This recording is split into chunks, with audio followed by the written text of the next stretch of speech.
Welcome to the What's in the Word podcast. This is episode number 4. And before I get started, I want to say that if you have not had a chance to listen to any of the other episodes, I would encourage you to go back because we've done a pretty bang-up job of reviewing different books that we thought were interesting, giving you feedback so that you could either determine whether you wanted to read the books or not. Now, before we get into today's episode, I want to say what's up to everybody that's tuning in. Steve Canal is on the line, and it's getting ready to go down. What up, people? What's up? So today we are going to review the 5-second rule by Mel Robbins. And I'll start by throwing it over to you, Steve. What is the big idea, in your opinion, of the 5-second rule? First off, I just want to say, to AJ's point, if you haven't been able to tune in to any of the episodes, please do. We have the 4, we have David Goggins' book, and we covered Damon John's book on the previous episode. So we definitely want to make sure you tune in and get some of this magic that they've been dropping in these books, because it's a lot of information. Voila.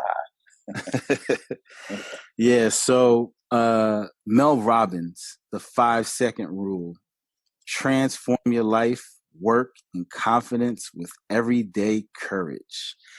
And when I tapped into this book, AJ, which I thought was spot on, was whenever you have an instinct to move on an idea or a goal, move on it or your brain will kill it. Mm-hmm. And I've naturally, even before reading this book, whenever something's come to mind, an idea, a thought, I always write it down, and then I figure out the next action steps of how to bring it to life. Because it's so true. I know that I've probably forgotten a lot more ideas than I remember, because my brain works that way. And sometimes I don't have the opportunity to capture it at that moment. And then 5-10 seconds later, a minute later, I totally forget what it was. And I'm like, man, what was that? Mm-hmm. So I thought she was so spot on with that, and bringing to life what the 5-second rule is all about. When an idea comes, act, put action behind it to bring it to life. And you have to do it quickly. Like you said, it's one of those things, and I'm going to reference another book. It's called The War of Art.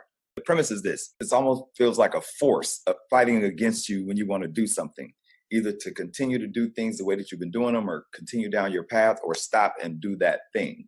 So if you're laying in the bed, it's easy to just stay in the bed when you know right. Right. So that is something I think we all suffer from. But the process, and here's my big idea: the process of counting down from 5 to 1, it's almost like there's an existential kind of person that's telling you that when I hit 1, I gotta go. Right? It's almost like you're taking the onus off of yourself, and you're saying 5, 4, 3, 2, 1, no matter what, I'm gonna go. So I love the way that she illustrated that process of counting down. And then when you hit 0, it's almost like or when you hit 1, it's almost like a launch into whatever it is that you want to do. So I like that psychological kind of trick. Let's talk about the 2 big takeaways. And I think I'll go first here on the takeaway without repeating the same thing over and over again. I think that one of my big takeaways is that you can use it in different aspects of your life. It doesn't necessarily have to be in entrepreneurship, which, we've read a lot of books about entrepreneurship, but this can be, making a phone call to apologize about something that's been uneasy in the back of your mind. It could be having a conversation that's going to be tough. I think there are so many different use cases that you can apply this in. I think that was one of my big takeaways. What about you, Steve? I have to agree, AJ. It doesn't just apply to business. Like you said, if it's apologizing, when it comes to mind, do it, because you're putting action behind it, and it's less time for you to contemplate and eventually probably not do it because you've tricked yourself out of doing it. Absolutely. And the whole premise, and takeaway that I got from this book was put delaying to the side, because that's when, forces come into play, which will prevent you from moving forward. Right. She would talk about how, when she was in her rut, She felt like life was just crumbling. Her husband was, about to lose the restaurant. She lost, and she had moved and, started a new job that she absolutely hated. Got to the point where she was forgetting her kids' lunch when she would walk them to the bus. And, life was just crumbling, before her eyes, right? She was drinking, and every day it was like hitting that snooze button so she can continue staying in the bed and just staying away from facing life in the world. And one of the quotes that I'm going to talk about later that I think applies to this takeaway is change requires courage. Yes. In order to change, it requires you being courageous, facing your fears, looking it in its eyes and doing something about it so you can bring forth change into your life. And for her, that happened when the rocket launched and it just took off, and she told herself, tomorrow morning when I wake up, I'm not going to hit this snooze button. I'm going to take off. I'm going to jump out of bed, so I don't allow myself to hit that snooze button. And I'm going to face my fears and have the courage to do that. So I thought that was a real pivotal, point in her life where that change switch flicked on. And my second takeaway for this book is a perfect segue from what you said, is that you will never, ever feel like it. And I know everyone who's listening to this podcast right now, that there's something that you didn't feel like doing. As a matter of fact, before we recorded this podcast, I was all set up at the crib. I was ready to go, but my daughter was in the other room and my wife, they were getting some things together and they kept talking. I kept telling them to be quiet. I knew I had to do the podcast. I didn't feel like leaving, so I could either argue with them about the importance of them being quiet, disrupting their morning, or I could just get up and drive to the office, right? So that little small decision, I didn't feel like going, but I knew what I needed to do. So I just pushed myself. So I think the message in this is, or the lesson is, that you're never going to feel like doing the things that you want to do, because, doing things doesn't always feel good. So you can't allow that feeling and your level of comfort to stop you from doing what you need to do.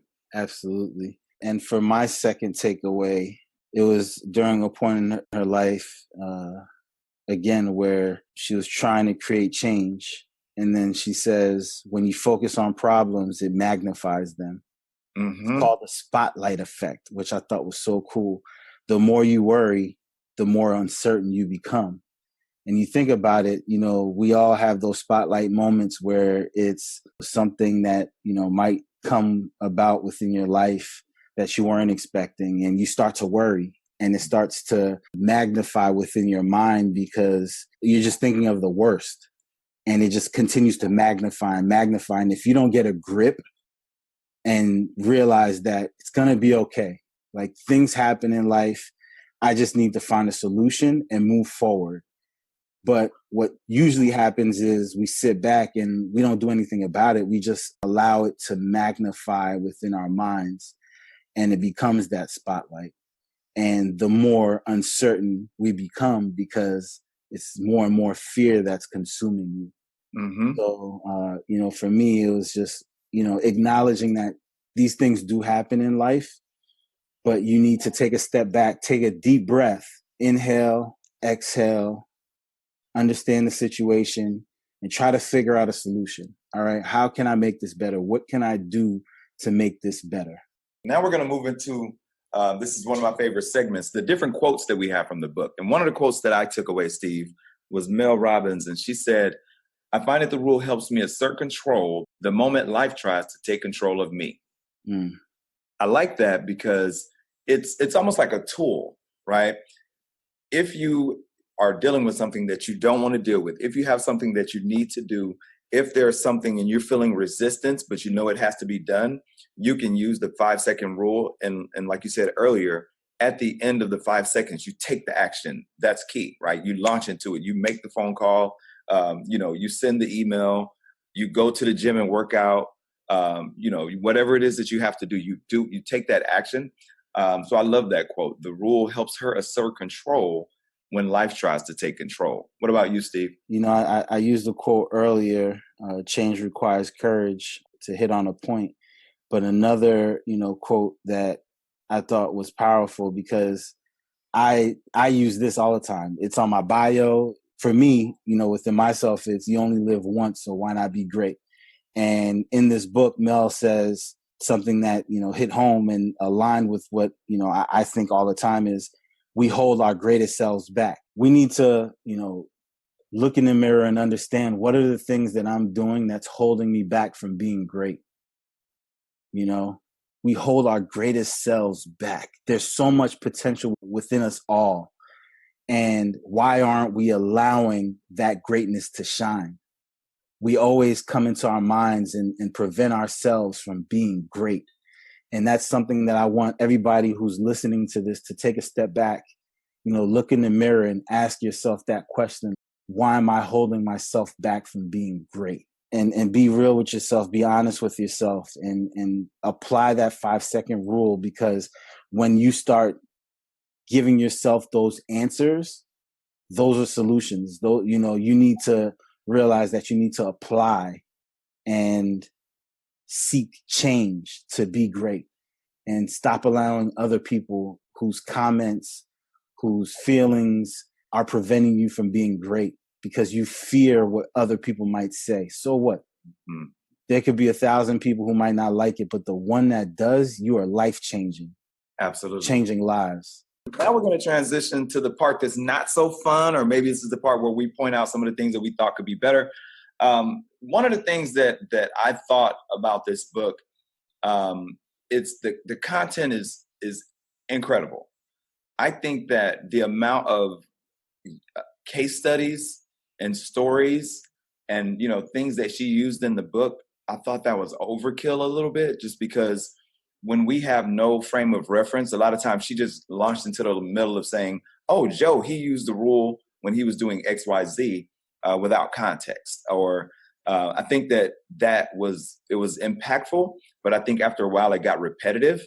So in the middle of the book, I started getting lost a little bit, and then it picked back up toward the end when she had a little more build up to the stories. Now, I'm not sure if she added all those extra testimonials as a way to add content or, fill pages. It did kind of feel like that, but I don't want to assume that. But I think all those different testimonials got repetitive.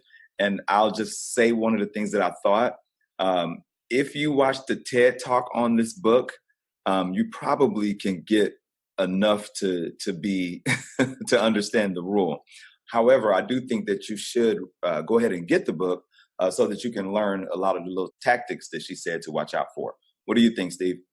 I 100% agree. That was my only, gap, is I felt that she was very repetitive within the book. And now that you say it, it might have been something just to fill the pages, because once you understand the 5-second rule and some of, the research that she puts behind it to validate the thought, what she was saying, you got it.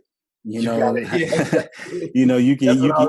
hear, 10 different versions of how people applied it, or 20 different versions. I guess to your point earlier, it lets you realize that this isn't just for entrepreneurship. This just applies to life. And I think she wanted to hit home that this applies to life. It's not just business. These are different scenarios, and this is how the 5-second rule was applied. So I totally agree with that. Word. So with all that said, Steve, let's move into our review. This is our review system. We call it our 5 black fist rule, because between the two of us, we have 4 black fists. I don't think we've given anybody a 5 yet, have we? No, we've had 4.5. Yep. So now, I'm on the fence with this one, Steve. My knee-jerk reaction when I first thought about it, when the book finally ended, I said 3.5 to myself, just because after probably chapter 3, I understood everything else the book was about. I continued to listen only because I knew we had to do this review. So I just continued to listen to the end. Now, I will say this, that at the end, it kind of picked up a little bit because of some of the stories that she was sharing. She actually shared the full story from start to end. And it was more of a story than it was a review, right? So some of those stories are more impactful. But I was settled on 3.5 stars. And if I were to push it up to 4, it would only be because I want people to understand that this works and the science behind it is solid. What do you think? I totally agree. Sometimes when you give a review, if you don't tap into it yourself, then you're going to miss a lot of the jewels and not realize the importance of it. So to your point, I definitely don't want people externally to just look and be like, only got 3.5. I don't need to waste my time. But no, we went through the whole thing, but we're telling you, if you listen to the end or if you listen to the first few, chapters, you'll get the basics of it that, Correct. In which you can apply, which is good. So I agree. I think 3.5 fists is what, I would give it as well. I definitely appreciate the fact that for those that do tap into it, she gives you the 31 lessons, the 31 mentor videos. Yes. So because you're listening to us today, we'll go ahead and share that email address. The website, because you can go on the site, put your email address in, and every day she'll send you a video for 31 days, which is super, super cool. So it's melrobbins.com/31 sessions with an S. And you'll put in your email and she'll start sending you 31 mentor videos, which was pretty cool. So I appreciate bonus that you get for tapping into the book. Absolutely. And one of these days, Steve and I are going to go to another step in this podcast, and we're going to start interviewing some of the authors. And I would love to have her on and ask her that question about the so many testimonials, and was it done for the sake of content? Because we understand the game, right? You have to have, especially when you're with a big publisher, so many requirements met by them. So again, I do agree. I think 3.5 stars. I think her giving those resources would push it up. But I think the book alone would be 3.5 stars. However, don't look at that and not read the book, or don't hear that and not read the book. All right. Now we're going to take it on home. We got a couple of things that we want to do as house cleaning. Number one, we want to thank you guys for coming to check out What's in the Word podcast. Steve and I are both published authors. So my book, and the one that I'm helping people write their own books with, is ajsfreebook.com. That's ajsfreebook.com. Steve, will you tell them how to find your book? Definitely. In my book, The Mind of a Winner, you can find on Amazon, or you can find on themindofawinnerbook.com, where you'll have access to either getting an audio version, soft cover, ebook. All platforms are available. Absolutely. And here's one of the things we want you guys to do. Go follow us on social media. I am at AJ Joyner. That's AJJOINER. And Steve is Steve Canal, STEVECANAL, on all social media platforms. And another thing we want you to do, guys, is after you listen to this podcast, we just taught you the premise of a 5-second rule. So I want you to use that 5-second rule as soon as this is over, and I want you to count down from 5 and go to iTunes and leave us a review. Definitely. Take 5 seconds. 5, 4, 3, 2, 1. And put action behind it. Lift off with everything that you do. All right, we'll see you guys later. Later. Peace.